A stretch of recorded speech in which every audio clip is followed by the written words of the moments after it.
राठोड तुम्हाला इथं बोलवण्याचं कारण डिवाइस वीक तिथंच बसा. मार्केटच्या मुख्य आवारामध्ये बाहेरच्या गुंड प्रवृत्तीचे लोक येऊन दररोज दारूची पार्टी करतात.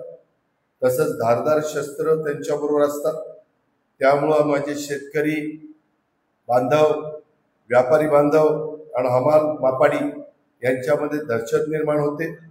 मार्केटच्या चाळणीवर मोठ्या प्रमाणावर शेतमालाच्या चोऱ्या होत आहेत. वरील सर्व बाबतीमध्ये सिक्युरिटीची पण भीती आता राहिलेली नाहीये. यांच्यावर केसेस दाखल करा. कुणीही असू द्या, कुणीही असू द्या, कुठल्याही पक्षाचा असू द्या, मला त्याची काही घेणं देणं नाही. 3-4 केसेस लावा आणि 4 केसेस लावल्यावर त्यांना मकोका लावता येतो. मकोका लावा आणि त्यांना जेलमध्ये पाठवा. अजिबात बारामतीमध्ये हे असलं मी खपून घेणार नाही. मी आता तुम्हाला सांगितलेलं आहे. त्यामध्ये मला ज्यांनी ही तक्रार केलेली आहे त्यांनी मला सांगितलं पाहिजे की दादा बदल झालेला आहे. तुम्हाला ते ऑफिस दिलं इकडचं? अजून नाही दिलं. तुम्हाला उत्तम ऑफिस मी दिले, उत्तम ऑफिस. कुठल्याही डिवाइसला इतकं चांगलं ऑफिस नाही. मी तुम्हाला सगळ्या सुविधा देतो. माझी एवढीच अपेक्षा आहे की माझ्या इथल्या तालुक्यात तुमच्या एरियात येणाऱ्या भागाची कायदा सुव्यवस्था चांगली असली पाहिजे.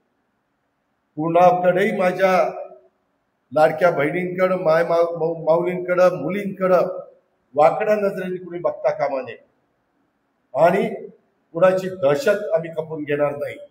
या पद्धतीच्या स्पष्ट सूचना राज्याचा पालकमंत्री, जिल्ह्याचा पालकमंत्री म्हणून, राज्याचा उपमुख्यमंत्री म्हणून आणि इथला लोकप्रतिनिधी म्हणून त्या बाबतीमध्ये देतो.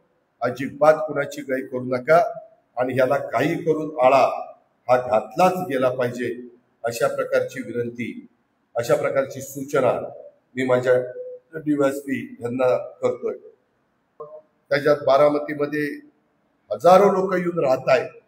बारामती बदलतीये तसं बाहेरचे लोक येत आहेत. इथं सुरक्षित आहे. काही झालं तर लगेच आम्ही DYSP ला सांगतो, ऍडिशनल SP ला सांगतो, PI ला सांगतो. त्यांना तोंडावर विचार कधी राजकीय हस्तक्षेप आहे का? माझा कार्यकर्ता चुकला तरी त्यांना सांगतो की त्याच्यावर ऍक्शन घ्यावं. त्याच्यामुळे हे सगळे राठोड ते जे काही चाललंय मार्केट कमिटीच्या आवारात ते ताबडतोब बंद झालं पाहिजे आणि या पद्धतीनं आपण सगळेजण काम करूया. काही काही जण त्याला गालबोट लावण्याचा प्रयत्न करतात, बदनामी करण्याचा प्रयत्न करतात, काही जातीवादाचं विष पेरण्याचा प्रयत्न करतात.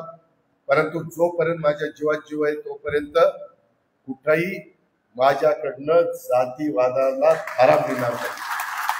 शिवशाहू फुले आंबेडकरांची विचारधारा, सगळेजण आपण गुण्यागोविंदाने राहायचंय आणि अजून काही गोष्टी असतील तर ते काम चाललेलंच आहे.